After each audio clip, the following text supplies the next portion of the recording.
संघर्ष करना आप सभी का कर्तव्य है। संघर्ष से तो हमें सफलता मिलती है। जिसमें संघर्ष करने की इच्छा ही ना हो तो असभ्य और जंगली कर रहे हैं। आवश्यकता तथा आवश्यक पदार्थों की दुर्लभता ही सदा से मानव जाति के विकास का कारण रही। हर सभ्यता और संस्कृति का आधार श्रम और संघर्ष रहा। जो अपना लक्ष्य पाने में खो गया वही कुछ दे सका। कई वैज्ञानिक अपने साधना में लीन होकर अपने लक्ष्य को पाने के संघर्ष में जूझते रहे। उनके परिवारजन अभावग्रस्त होकर भूखे मरते रहे, परंतु उन्होंने अपने उद्देश्य को प्राप्त करके चैन की सांस ली। जब उन्हें सफलता प्राप्त हुई तो लोगों को उनके आविष्कार यानी शोध बहुत बड़े आश्चर्य से प्रतीत हुए। आवश्यकता ही आविष्कार की जगह शोध की जगह। यह जरूरत का ही कमाल है जिसने मानवीय सभ्यता को कहां से कहां पहुंचा दिया। अश्मयुग से संगणक युग तक और संगणक युग से आर्टिफिशियल इंटेलिजेंस यानी कि कृत्रिम बुद्धिमत्ता युग तक। ये जरूरत का कमाल है जिसने मानवीय सभ्यता को कहां से कहां पहुंचा दिया। अश्मयुग से कृत्रिम बुद्धिमत्ता युग तक। जरूरत के लक्ष्य पर निर्भर करते हैं। इसे पाने के लिए वैज्ञानिक का शोधकर्ता की जान से जुट जाते हैं। मनुष्य की गुप्त शक्ति का पता उस समय चलता है जब कोई जरूरत आकर उसके सामने खड़ी होती है। उसकी पूर्ति के लिए वो संघर्ष करता है। मनुष्य की गुप्त शक्ति आपातकाल में प्रकट हुई। इसका सीधा अर्थ यह हुआ, यदि मनुष्य को किसी वस्तु की आवश्यकता न हो तो उसकी आंतरिक शक्ति का अंत हो जाए।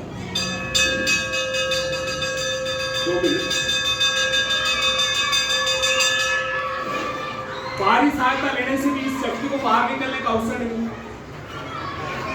जो काम इस शक्ति द्वारा ले जाने वाला था वही काम हम दूसरों की सहायता लेकर झटपट कर डालते और पंगु तथा शक्ति बने रहते। इसलिए फ्रेंड्स हमें एक बात कदापि नहीं भूलनी चाहिए कि अपने मित्रों की सहायता लेने के बजाय या दूसरों की सहायता लेने के बजाय अपनी आंतरिक शक्तियों की सहायता लेना हमारे लिए अधिक उचित है। क्योंकि आत्मनिर्भरता एक ऐसी शक्ति है जो मित्रता, प्रभाव, धन संपत्ति, ऊर्जावन या बाहरी किसी भी प्रकार की सहायता इन सब की सामूहिक शक्ति से ही शक्तिशाली होती है। आत्मनिर्भरता की सहायता लेकर मनुष्य भीषण से भीषण बाधाओं को भी पार करता है। भयंकर कठिनाइयों पर भी विजय प्राप्त करता है। बड़े से बड़े आविष्कार यानी शोध करने में भी सफल होता है। इंसानी गुणों में सबसे अधिक चट्टान की भांति डटा हुआ है जो बाधाओं को सामने देखकर जरा भी विचलित नहीं हुआ। जिसे अपनी कार्य कुशलता और कर्म शक्ति पर पूरा विश्वास है वही सफल होता है। सत्य, पवित्रता और सुंदरता पर प्यार करना मनुष्य का स्वभाव है। जो व्यक्ति मौलिक विचारों पे बल पर जीता है, जिसके कुछ सिद्धांत जिन पर वह आरूढ़ रहता है, जो अपने उसूलों पर दृढ़ता से कायम है, लोग उसे आश्चर्य से देखते हैं, उसके अनुयायी यानी कि शिष्य बनने का प्रयत्न करते हैं क्योंकि लोगों के दृष्टि में वो महान। फ्रेंड्स, यदि आप भी महान बनना चाहते हो तो अपनी शक्तियों को पहचानो। ईश्वर ने जो शक्ति आपको प्रदान की है वो आपके भीतर छुपी हुई है, उसे जगाकर बाहर लाओ। यदि आप उसे जगाने में सफल हो गए तो सफलताएं आपके कदमों तले होगी और आप कामयाबी के शिखर पर होंगे। आखिरी में हरिवंश बच्चन जी कविता पेश करता हूं। लहरों से डरकर नौका पार नहीं होती, कोशिश करने वालों की कभी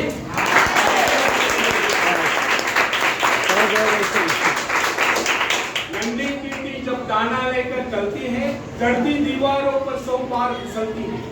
नन्ही चींटी जब दाना लेकर चलती है, चढ़ती दीवारों पर 100 बार फिसलती है। मन का विश्वास रगों में सांस भरता है, चढ़कर गिरना, गिरकर चढ़ना न करता है। आखिर कोशिश करने वालों की कभी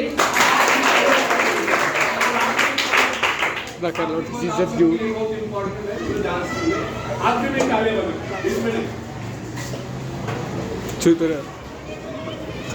डुबकिया सिंधु में गोताखोर लगाता है। दुखिया सिंधु में गोताखोर लगाता है, जा जाकर खाली हाथ लौट कर आता है। मिलते नहीं सोजी मोती गहरे पानी में, मिलते नहीं सोजी मोती गहरे पानी में, बुट्टी उसकी खाली हर बार नहीं होती, कोशिश करने वालों की कभी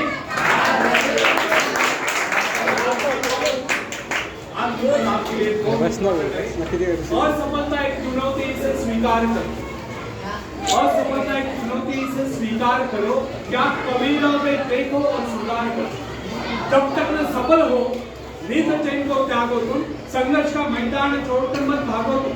कुछ किए बगैर ही जय जयकार नहीं होती, कोशिश करने वालों की कभी कोशिश करने वालों की